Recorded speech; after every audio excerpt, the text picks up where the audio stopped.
tadi kan seperti dibicarakan kemarin dengan MSCI nanti akan bertemu, tentunya kita akan membicarakan semua masukan-masukan dari mereka. Yang paling penting kita akan konstruktif, karena at the end yang kita inginkan pasar modal yang lebih baik lagi lah. Dan ini penting, karena at the end kita pasar modal ini salah satu cara untuk investor baik dalam negeri dan luar negeri untuk bisa mengekspresikan confidence ke dalam Indonesia dan bisa untuk berinvestasi secara long term.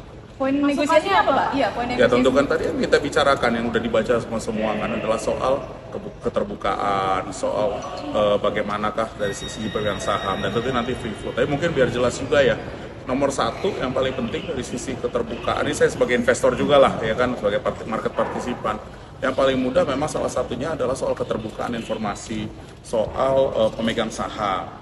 Baru yang kedua adalah eksekusi di sana, dan untuk nantinya juga harus memudahkan untuk dapen-dapen untuk bisa masuk. Jadi seperti cut loss provision itu penting nanti di undang-undang P2SK itu juga harus terjadi.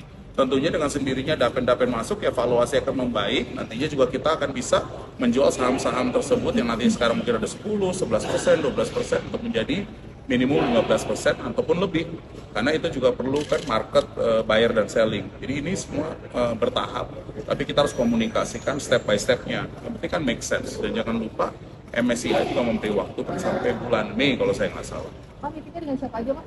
Ya nanti kan saya hanya ngikutin aja, nonton aja di sini. Ya, nanti yang meeting adalah IDX, ya meeting IDX. Pak, sebagai apa kan OJK sama bursa kan regulator, dan antara ini sebagai apa? Kami hanya pembeli saham, tapi kan ikut membeli saham bagian dari ini untuk karena kami merasa saham-saham di Indonesia itu menarik karena ekonominya juga bagus, dan saya merasa valuasi juga sangat menarik. Kalau mungkin lihat ada beberapa broker pagi ini merilis membicarakan bahwa apa yang dilakukan baik oleh bursa regulator ini sangat cepat loh. Karena barusan hari Rabu kemarin keluar, lihat perubahan yang terjadi hanya dalam waktu 5 hari, termasuk hari Sabtu dan Minggu, hari kerja buat semua di sini. Dan ini mungkin salah satu di semua sektor yang ada yang paling cepat bisa melakukan perubahan.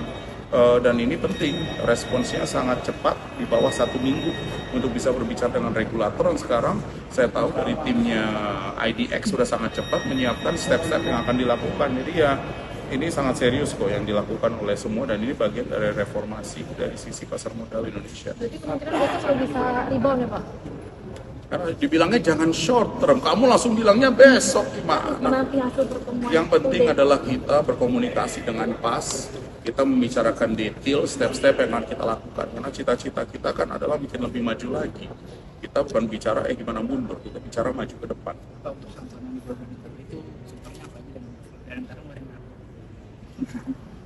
Kita nggak mungkin bicara kayak kemarin ditanya yang sama, kita aktif, partisipan, membeli saham-saham yang tadi saya bilang cash flow-nya bagus, memiliki profil bisnis yang bagus, valuasi yang baik, dan juga perlu likuiditas yang baik.